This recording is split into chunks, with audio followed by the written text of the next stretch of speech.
In today's video, we're going to break down the specific red flags that can help you spot a flighty and unreliable woman, the kind you see every day. Some guys have even had the misfortune of getting into relationships with women like this, and let's just say they ended tragically. Let's gradually get to the really important and interesting stuff. I want to start by defining what a human personality actually is. I, for one, define it as a set of dynamic tendencies. Most of our tendencies are shaped by life experience. The more extensive our experiences, the greater the chance they become part of who we are.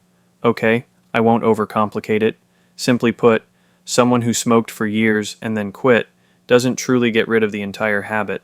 An internet addict who took a week or two break from their comfortable self-degradation doesn't get rid of the desire to fill that inner void. If a woman is constantly hitting the clubs and regularly spending evenings at bars, that speaks to her tendencies. And in a relationship with a woman like that, you'll be on one side of the scale, and her little weaknesses, as we'll call them, will be on the other. Initially, you might tip the scale simply because you're something new in her life, but the longer it goes on, the fewer guarantees there are. In the beginning of your interactions, everything might appear perfectly proper. Let's say you've caught the interest of a girl who's used to going to bars, and when you ask, "Are you planning to keep drinking at parties?" she'll confidently say, "Of course not," or "We'll have fun together, darling." However, even someone with limited experience knows how relationships develop when you agree, "We'll drink together, we'll go to nightclubs together, and if one of us likes someone else, we'll admit it right away." These are just words spoken in the heat of the moment. Once the fire of passion cools a bit, those agreements fall apart in a heartbeat. The same mechanism applies to tendencies towards infidelity. If a woman has predispositions that increase the likelihood of cheating, it's a permanent thing. The danger of waking up with horns on your head will be there in the first few months of the relationship and even after 17 years of marriage. A classic example, the party girl. For her, regularly coming home drunk in the morning is her way of living life to the fullest.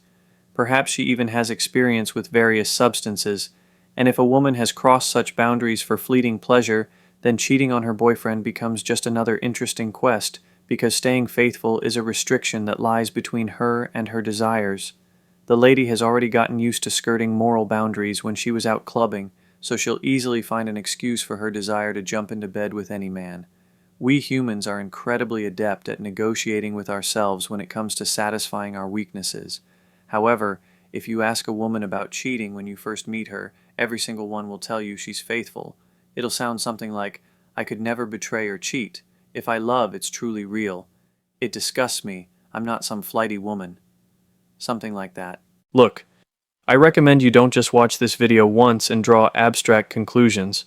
I advise watching it twice, maybe even 3 times, or taking notes, because the behavioral markers I'm about to discuss, which you're about to hear, could one day save you a lot of heartache. Both men and women cheat. But a woman's infidelity is most often fatal for a relationship. Of course, the consequences don't appear instantly, as there are almost no stories where a woman, after an act of infidelity, suddenly came to her senses and begged her man for forgiveness. Why? Because going astray means she stopped seeing her man as the only one. A woman's infidelity is always emotional. That means a new partner is, you could say, a new beloved. You can put an equal sign there, which is why infidelity always comes packaged with the desire to move on to a new relationship. Even if a woman doesn't leave for the first person she meets, she'll leave for the second, who will appear 6 months or a year later. Or she might even want to create a love triangle. A woman who cannot be loyal to one man will never be able to become a faithful wife. And throughout my years of practice, I've come across thousands of stories involving infidelity, women leaving for other partners, love triangles, squares, even hexagons. This experience has allowed me to identify the typical characteristics of a frivolous woman. The presence of even one item from the list I'm about to give you is reason to doubt a woman's integrity. Let's start with the obvious and mundane, her outward appearance. If she wears short shorts, skirts, low-cut necklines, or visually provokes men in other ways, that's a bad sign. If you think she doesn't feel or understand what she's doing, you're mistaken. She absolutely knows. She wants to be devoured by their eyes. Yes, she might justify it to you or herself by saying she's doing it for herself, but why listen to that nonsense? By wearing revealing outfits, a woman signals her readiness to meet new candidates and competes with other women. A pathological lover of short skirts does this regardless of whether she has a man by her side. The sex appeal of such women is often off the charts, and men are still deceived, trying to fix these problematic women. Buddy, if you think you can bend someone, love them, marry them, and she'll become good, you're naive. The moment you show one weakness, she'll find a new admirer. The same goes for provocative photos in her social media that are designed to be provocative. Remember one rule: a woman who flaunts her beauty lives to increase her number of admirers. The most important things in her mind are her own beauty, appeal, and desirability. She will never sacrifice that. Therefore, in the long run, she's actually doomed to be unhappy, and the man next to her will be doubly unhappy.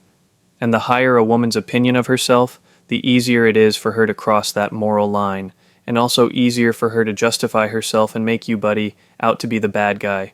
As mentioned earlier, for a woman like this, cheating is just another interesting adventure. The next sign is a wild youth. If a girl started dating men early, it means she inherently lacks internal boundaries. If there were several men, then you can pretty much forget about those boundaries altogether. Nothing serious came of those relationships. We can conclude that for her, being with a man is just entertainment. Also, a good woman takes couple life seriously, which is why she maintains a distance from other men, colleagues, acquaintances from shared social circles, or neighbors. I won't even mention exes. They shouldn't be around at all. A suitable woman doesn't let other men get close, and if at the very beginning of the relationship someone else sends her flowers, you've basically stepped into a mousetrap, and a Santa Barbara drama is about to begin. Alright, the next point is extreme women. These are women who can't live without emotional thrills. It doesn't matter where she gets her emotional high from. It could be extreme sports, fast driving, constant travel, hitchhiking, bungee jumping. For a woman like this, relationships are just another ride with ups and downs. An extremist sees cheating and arguments as a source of excitement. Another category of women are those who regularly drink every Friday or every weekend, frequently visit bars and clubs. These women don't know what they want in life, and therefore dedicate all their free time to entertainment. They fill an emptiness inside themselves with constant fantasies, where they try to feel like movie heroines. If, during your interaction, you realize she lacks clear goals, pay attention to that, and it might already be time to end the relationship, because if she lacks those guideposts, you can expect anything from her. Of course, it's unacceptable to consider women who have had affairs where they were the other woman. The tendency to be a mistress doesn't come out of nowhere. She's once again extracting emotions from it. You need to understand that. If such pleasure is acceptable to a woman, then the chance of a lover appearing even with you is very, very high. Next, if a woman behaves provocatively, swears, or is rude to anyone, she loves being the center of attention and often uses toxic methods to achieve it. Communicating with such women is like a street fight. In relationships, this escalates into scandals, and since such girls habitually consider everyone bad except themselves, one day she will get revenge on you through another man. Early in relationships, these girls love to badmouth their exes, and one day you might end up on that list, and she'll tell the next guy how bad you were. Another clear marker is lying, blatant lying. If even once, looking you in the eyes, she tried to deceive you, be evasive, or omit something, she will do it her entire life. There are no minor issues here. Even if such a girl is caught cheating, she will definitely invent a story where her lover is a coworker, he just drove her home, and they went to his place for accounting reports. Scratches on her knees? Because her skin is delicate, and she presses them against her desk at work. Well, fine, you come up with it yourself. The next point is bodily shame, or rather, the lack of reflexive embarrassment when a woman is unclothed. This should be alarming. Even children, after a certain age, reflexively cover their private parts, even though no one told them to. Closer to 5 or 6 years old, they already try to hide their nakedness. So, if after the first intimacy, a girl doesn't try to cover herself, that's when you should start wondering how many times she's been in the same situation with a new man that nothing embarrasses her anymore. Men with extensive experience can confirm in the comments, women who cover themselves after the first intimate encounters tend to be more decent. Conversely, girls who can walk around the house in their birthday suit when you've only known each other for a couple of days are experienced in everything. But anyway, if you encounter such a person in life, Don't argue with her or blame her for anything. You know, I actually recommend showing genuine childlike curiosity and observation. That is, you can talk to such uninhibited girls to observe their reasoning and draw your own conclusions. A wise man will better understand reliable women through this dialogue, and trying to see women as enemies, well, that's a kind of narrow-mindedness, in my opinion. The main takeaway from this video: in the long-term context of family life, the likelihood of a woman cheating doesn't just depend on you, and not even primarily on you. You can be rich, incredibly cool, handsome, and even behave with maximum effectiveness.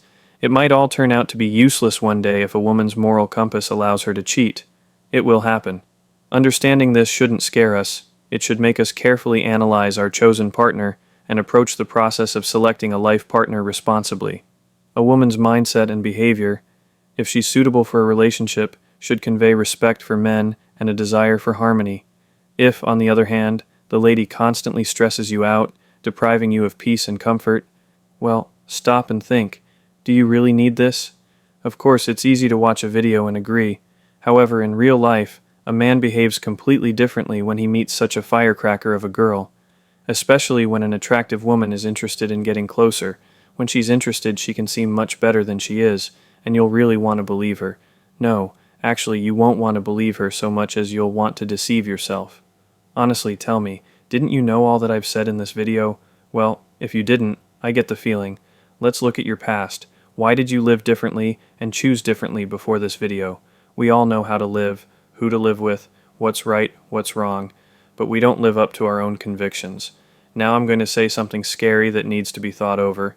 Any promiscuous woman, even one involved in escorting, doesn't consider herself bad. She sincerely believes she is capable of being faithful and devoted. This is an example of how adept a person is at deceiving themselves. A girl finds it more pleasant to believe her own lies than to admit an inconvenient truth, so she fools herself and you along with it. She's excellent at it, because when drool flows, consciousness shifts lower than the back, and you yourself are glad to be deceived. Through hundreds of consultations, I've realized that the problem isn't a man figuring out a problematic individual. These signs of unfaithful girls are visible to anyone who wants to see them. The problem is that men don't want to see them. That's the issue, that they want to be with such a woman. To get a chance at a healthy relationship, you need to stop giving in to your weakness. For this, you need to internalize a simple and tough principle.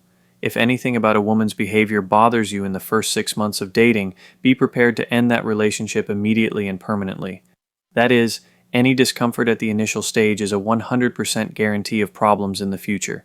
If you want problems in games, stay exactly where you are, but please don't call it love or a relationship. It's not a feeling. It's some kind of gamble where all participants lose sooner or later. Friends, thank you so much for watching.